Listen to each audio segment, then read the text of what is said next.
Hi friends! Welcome to the first proper episode of the Bellini edit. I'm so excited to get started on this journey with all of you. My vision here and what I'm really thinking about is just, you've made dinner and you're sitting on the couch or you're sitting down at your table or wherever you eat dinner and you just want a friend to FaceTime with, but you don't really have anyone that you can just call up at that moment. So you just look for a YouTube video to watch just to entertain you while you eat your dinner, or maybe while you're doing your dishes or folding your laundry, or while you're doing your makeup, or you're just chilling and you just want to listen to some chit chat, some yapping, some banter. That's really what I envision here. What I love about YouTube is it just is a source of companionship, really, and that's what I hope I can provide to all of you.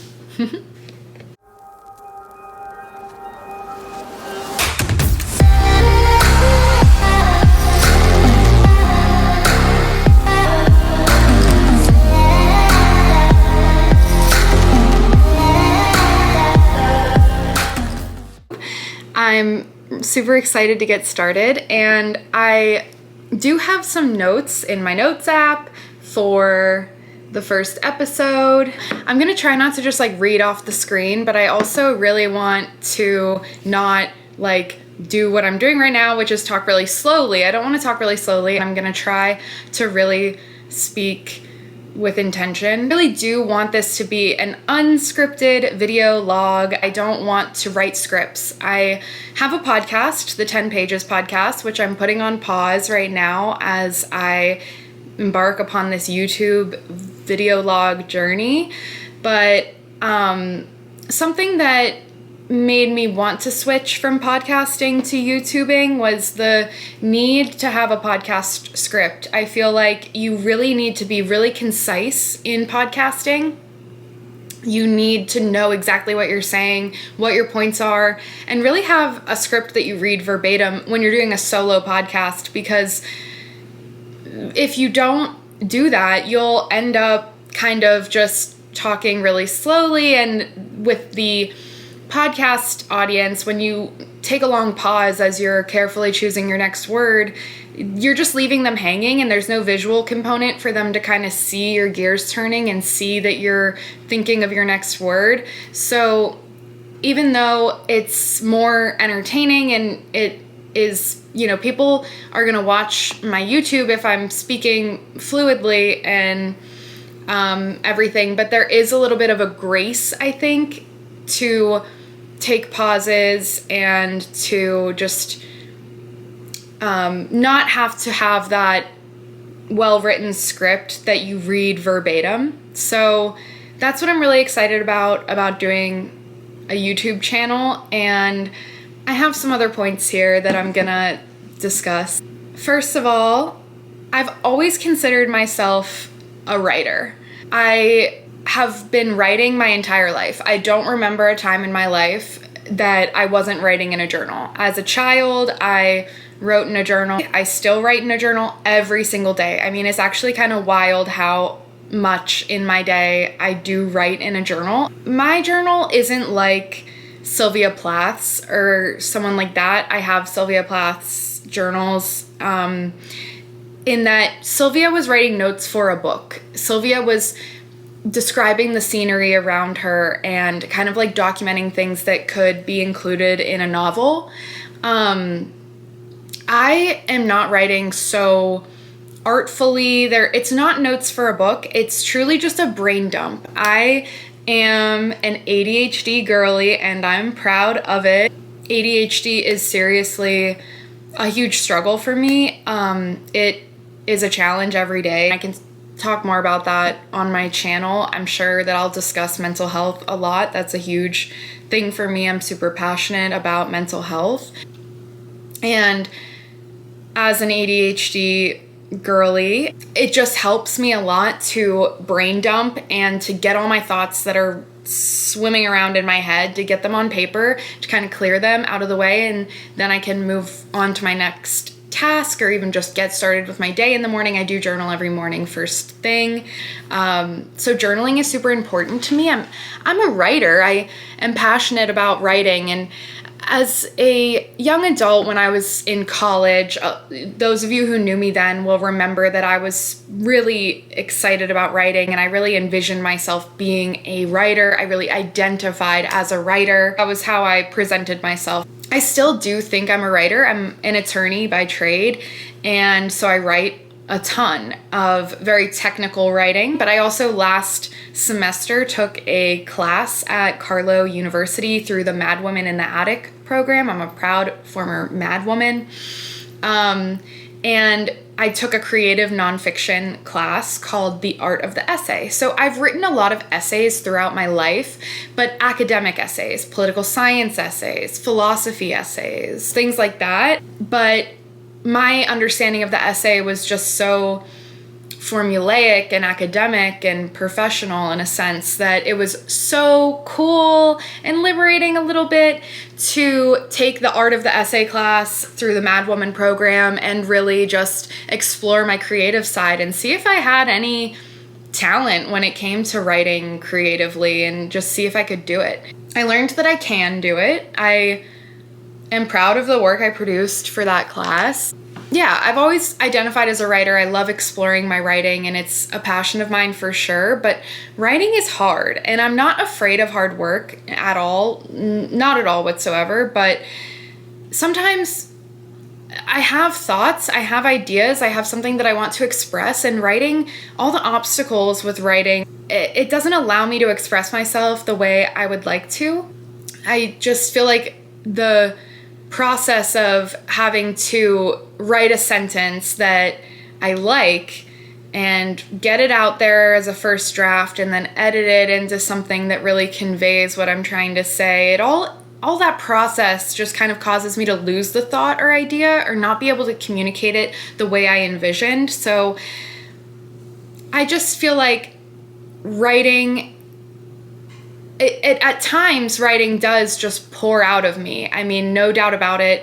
I have been through times in my life where I just wrote pieces or essays that just flowed out of me, that just completely poured out of me, and I had something to say, and I stream of consciously wrote it and then edited it into something I was very proud of. I have essays that I'm very proud of, and you can find them on my website, bellinicarly.org. I have a page for a couple of essays I've written. But I just feel like YouTubing is going to be a more efficient and effective way for me to communicate my thoughts and ideas, especially the thoughts and ideas that are half-baked. It's really hard to write something good that's half-baked. It kind of needs to be fully baked for you to write something that's good. And I'm not saying that a YouTube video episode doesn't need to be fully baked, but it's a lot easier to just kind of like throw an idea out there and be like, you get what I'm saying, and kind of engage with the audience and community in that way. So that's what I'm really excited about with starting this YouTube channel. Next, I am an artist. I am an artiste. My definition of an artiste is like a tier of individuals who create art prolifically and compulsively. And by that I mean voluminously, plentifully, and because there's something inside of them that just they need to create, that they need to express themselves. So my favorite artistes range from Vincent van Gogh to Mac Miller. Think Mark Rothko.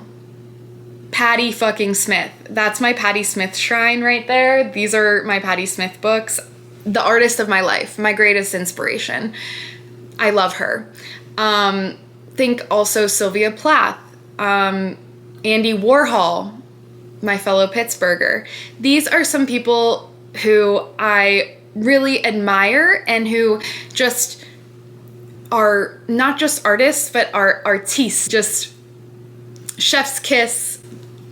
You know, these are people who felt an urgency and continue to feel an urgency to express themselves through art, often across mediums. Those are people that just needed to get it out there because they have, I think there's a quote by a famous classic writer who said that she writes because there's a voice inside of her that will not be quiet.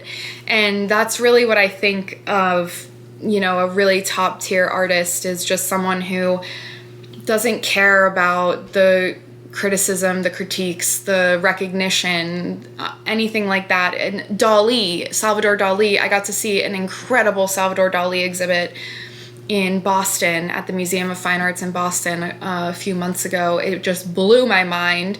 And that's another artist who there was a voice inside him that wanted to create prolifically and compulsively.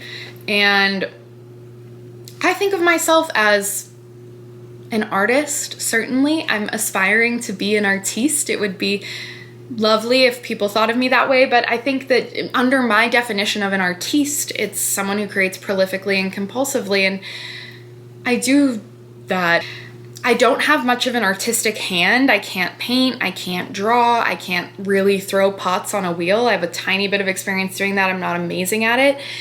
In those kinds of mediums, I'm just never able to execute the vision exactly as I want to, but I love to write. I love to play with cameras, whether through photography or video making. I enjoy messing around in Canva to make graphics for social media. I collage in a junk journal. I host events for my friends. I decorate my apartment. Those are all the different ways that I express myself creatively, and now I'm adding to that repertoire vlogging. And in my approach to vlogging, I really do aim to just put content out, like just churn it out. Quality over quantity for sure, and I want it to be good quality content, but the quality will get better with quantity, I believe. And I am inspired a lot by Emma Chamberlain. Obviously, Emma Chamberlain has achieved massive success with her vlogging, with her YouTubing, and now podcasting, and now coffee, and all these things. But something Emma said, I believe on the Call Her Daddy podcast with Alex Cooper, Emma said that she feels like she reached success and got good at YouTubing because she was uploading at the beginning every single day. And Andy Warhol has a quote that's like, create art, make art. While other people are debating whether it's good or bad, make more art.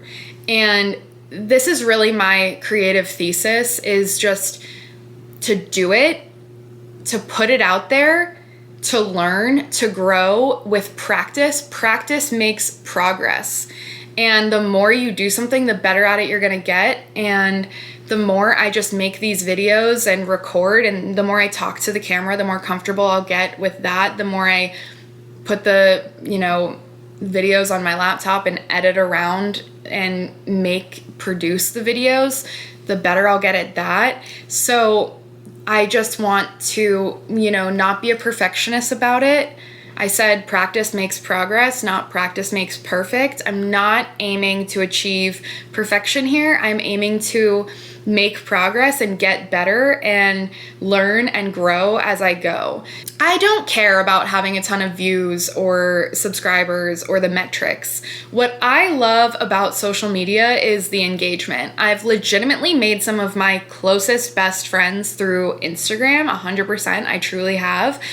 And some people on Instagram or have listened to my podcast and have reached out to me however they, whatever contact info they have, and they've said complimentary and really sincere thoughts and comments on what I shared, and I really deeply appreciate that, and it's so rewarding, and that's why I do it, is for the engagement with people I know, with people I am acquaintances with people I don't even know at all.